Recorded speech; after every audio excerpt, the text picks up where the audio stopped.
बेहद गंभीर विषय पर आज आपसे मैं बात करने वाला हूं और बेहद गंभीर खबर आपको बताने वाला हूं। या ये कहें कि एक ऐसा मुद्दा है जिस पर लोगों को बहुत पहले जाग जाना चाहिए था, लेकिन वो नहीं जागे। वो तब जागे जब पूरी तरह से अश्लीलता थाली में परोस करके सबके आगे रख दी गई। कुछ लोग अब डिबेट भी कर रहे हैं, कुछ न्यूज चैनल अब जाग गए हैं, अब उनको डिबेट करनी है क्योंकि उन्हें टीआरपी बढ़ानी है। उन्हें बिल्कुल मतलब नहीं है कि समाज में क्या गंदगी फैलाई जा रही है, बिल्कुल किसी चीज से कोई लेना देना नहीं है। उन्हें टीआरपी से मतलब है और इसी टीआरपी के लालच में आज वो न्यूज चैनल जागे हैं और कुछ लोग बहुत गंभीर तरीके से आकर के बात भी कर रहे हैं। करे ये तो बड़ा गंभीर विषय था। जब हमने ये विषय आज के पिछले साल उठाया था तब किसी ने इस पे कोई जागृति क्यों नहीं दिखाई? कोई नहीं दिखाएगा। लेकिन आज जब वहीं पर पूरी शर्मसार कर दिया गया समाज को, तब ये लोग जाग करके आए। मैं बात कर रहा हूं जो एक यूट्यूबर हैं और उनका एक शो आता है, उस पर बहुत सारे उनके यूट्यूबर फ्रेंड बैठे और उन्होंने जो वहां अश्लीलता की, उस पर मैं बात कर रहा हूं। हालांकि कई राज्यों में उनके खिलाफ कंप्लेन दर्ज की गई है और शिकायतों के बाद यूट्यूब से भी उस एपिसोड को हटाया गया। लेकिन क्या यह भारत का कल्चर है? जिस तरह की बातें उस शो में हुई, और आप देखिए क्या उस शो में इससे पहले इस तरह की बातें नहीं हुई थी? तब लोग क्यों नहीं जागे? तो कुछ यूट्यूबर्स वहां पर जब पहुंचे ऐसे नामी थोड़ा सा, तो उन्होंने भी जो अपना बर्ताव दिखाया, जो अपना कल्चर दिखाया, भारत में किसी को भी उनसे ऐसी उम्मीद तो नहीं थी कम से कम। अब पहले तो मैं उन यूट्यूबर्स का आपको नाम बता देता हूं कि वो कौन से यूट्यूबर हैं। तो एक समय रैना है जिनका एक शो चलता है और उस जो शो है उसमें क्या होता है कि पब्लिक सामने बैठती है और कुछ कंटेस्टेंट आकर के 90 सेकंड में परफॉर्म करते हैं। जो जितना गाली गलौज कर सकता है करे, जो जितनी गंदी बातें कर सकता है करे, जो जिसकी माँ बहन को जितनी भद्दी बातें बोल सकता है बोले, और उसके बाद वो खुद को एक नंबर देता है। अगर वो नंबर ये जजेस के दिए नंबर से मैच कर जाता है तो वो विनर बनता है। इतना गंदा शो चल रहा है, इतना गंदा शो, लेकिन किसी की नजर नहीं गई उस पर, सब मजे ले रहे थे। अब जब पब्लिक ने आपत्ति जताई इस पर, पब्लिक ने रोष जताया, तब सब जाग गए कि अरे भाई गलत हो रहा है, ऐसा कैसे हो सकता है, ये तो बहुत गलत हो रहा है। तो ये जो शो चलाते हैं उस समय रहना है और वहां पर कौन कौन उस एपिसोड में मौजूद था, पहले उन महानुभावों के नाम आपको बता देता हूं। आशीष चंचलानी, आप उन्हें जानते होंगे, यूट्यूबर हैं। उसके बाद जसप्रीत सिंह ये क्यूआर मांग रहे थे, उसी एपिसोड का मैं आपको एक बता रहा हूं। उसके बाद रणवीर अलाहाबादिया जो सनातन को प्रमोट करने का ढोंग कर रहे थे अभी तक, मैं तो यही बोलूंगा इनका असली रंग तो अब सामने आया। ये तो ढोंग कर रहे थे, ये ढोंग कर रहे थे सनातन को प्रमोट करने का। अपनी पॉडकास्ट में इतनी प्यारी बातें ये करते हैं कि आप इनको देखोगे ना तो इनका जो पिछला समय गुजर के गया है ना, उसकी सारी गलतियां सब भूल जाओगे आप। आपको इससे क्यूट बंदा तो दुनिया में है ही नहीं। लेकिन सच्चाई क्या है? सच्चाई देख ली सबने कि तुम्हारा रियल साइड क्या है। कभी कभी अचानक से वही चीज सामने निकल के आती है जो आप रियल में होते हो। और ये रणवीर अलाहाबादिया दिखा गए वो अपना साइड कि मैं क्या हूं, मेरे अंदर कितनी गंदगी है। जितनी गंदी बातें इन्होंने बोली है ना उस शो में, उसके आगे गंदगी बचती ही नहीं है। नीचता की सीमा से ज्यादा गिरते चले जा रहे हैं ये लोग। उसके बाद समय रैना का तो मैंने बता ही दिया। एक लेडी इन्फ्लुएंसर भी हैं जिनका नाम है Apoorva Makhija. Apoorva Makhija the rebel girl के नाम से अपना इंस्टाग्राम चलाती हैं और उन्होंने जो बातें कही, कितने इंच का उन्हें क्या क्या भगवान जाने। आप, मैं तो ये सब बोल भी नहीं सकता जो बातें उन्होंने बोली हैं। ऐसे भद्दे शब्द, किसी के माँ बाप पे कमेंट करना, किसी की माँ को कुछ बोलना, मतलब मैं क्या बोलूं, वो शब्द हम बोल नहीं सकते। मुझे खुद में शर्म आ रही है वो शब्द सोच करके बोलना तो छोड़ दो आप। ऐसे शब्दों का प्रयोग इस शो में हुआ है, ऐसे शब्दों का प्रयोग हुआ इस शो में। और रणवीर अलाहाबादिया कह रहे हैं कंटेस्टेंट की अगर मैं तुम्हें 2 करोड़ दूं तो क्या तुम मेरा, आप समझ सकते हो आगे। और ऐसे शब्दों का प्रयोग हुआ है वहां पे। और अब रणवीर अलाहाबादिया आकर के सॉरी बोल रहे हैं कि भाई मैं उस पर सफाई नहीं दूंगा लेकिन सॉरी मांग रहा हूं।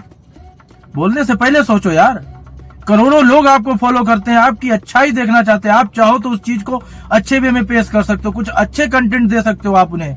आज के यूथ को आप क्या सिखा रहे हो? कॉलेज में पढ़ने वाले बच्चे ये अगर देखेंगे तो क्या देखेंगे। दूसरा मेरा जो इन गंदे लोगों से तो मैं अब इनके बारे में मैं क्या बोलूंगा, तो प्रचार ही होगा इनका, जो होना नहीं चाहिए। हर सभ्य समाज के व्यक्ति को, और जैसा मुझे पता चला है कि इनका यूट्यूब जो चैनल है उस पर से वो कंटेंट हटाया गया है, लेकिन उससे को लोग अब बाइकआउट भी कर रहे हैं और करना चाहिए। अब मैं आता हूं सरकार और प्रशासन पे।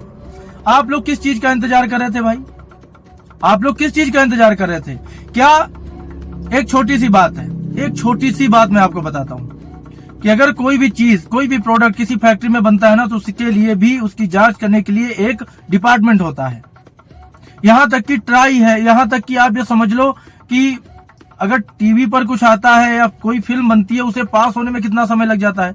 जबकि अगर आप सोचो तो फिल्म देखना कितना कठिन काम है कि आप टिकट लोगे, फिर जहां जिस थिएटर में फिल्म लगी होगी आप वहां जाकर के देखोगे।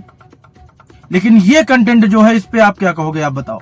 आपने जेब से फोन निकाला, यूट्यूब खोला, यूट्यूब पे गए, आप देखने लगे। आप कोई ऐप खोलो, देखने लग जाओ। तो इजी क्या है? सबसे ज्यादा इजी ये मोबाइल है। जो मोबाइल लोग जेब में डाल के घूमते हैं, सबसे ज्यादा इजी ये है, और इसी का दुरुपयोग हो रहा है।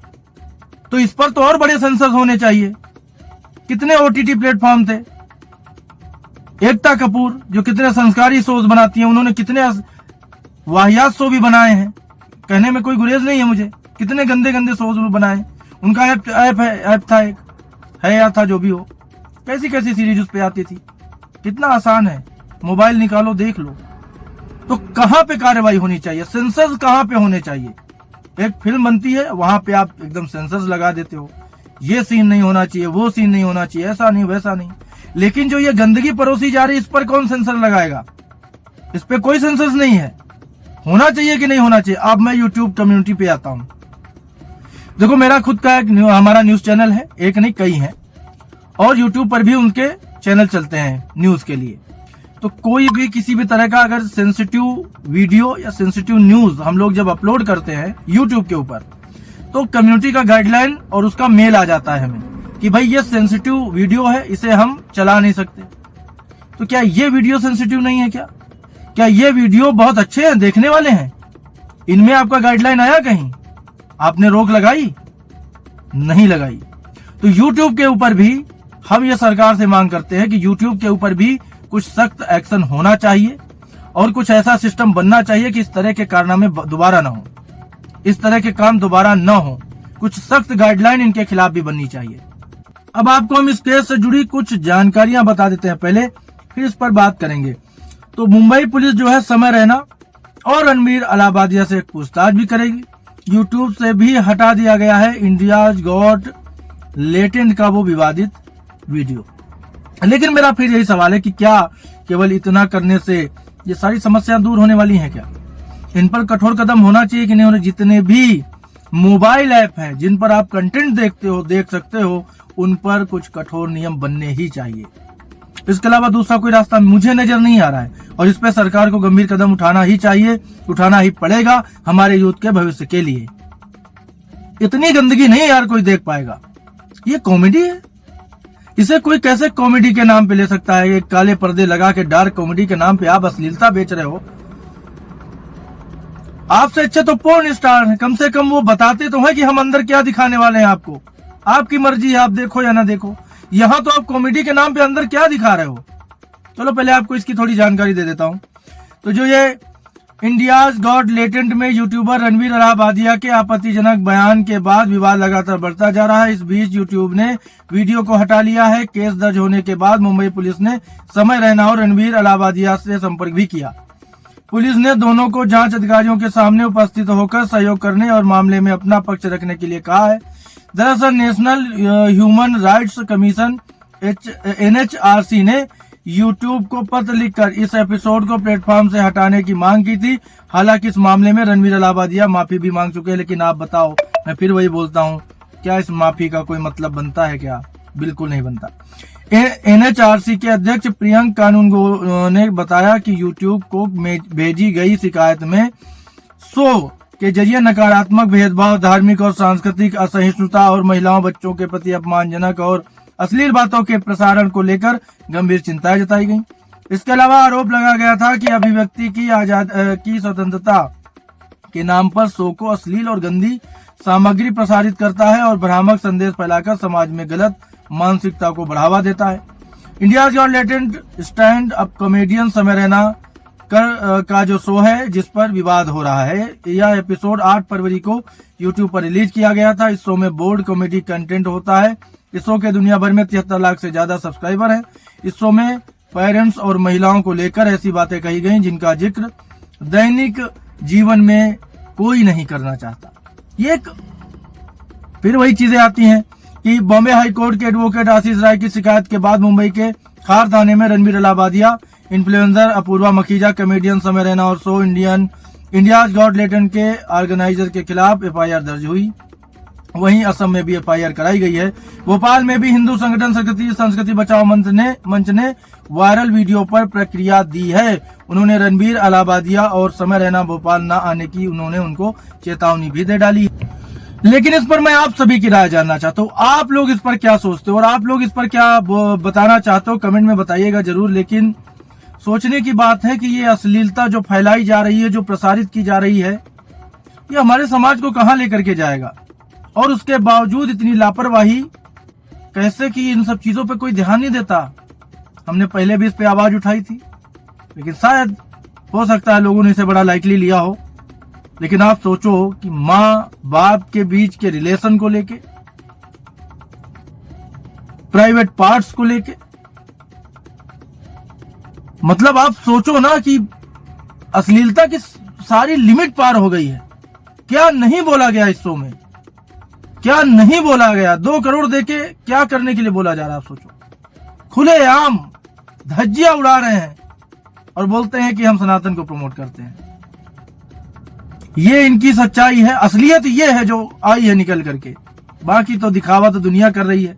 और यही गंदा कंटेंट बेच करके पैसा कमाने की इनकी नियत और पैसा कमाने का तरीका, ये हमारे युवाओं और यूथ के लिए ठीक नहीं है।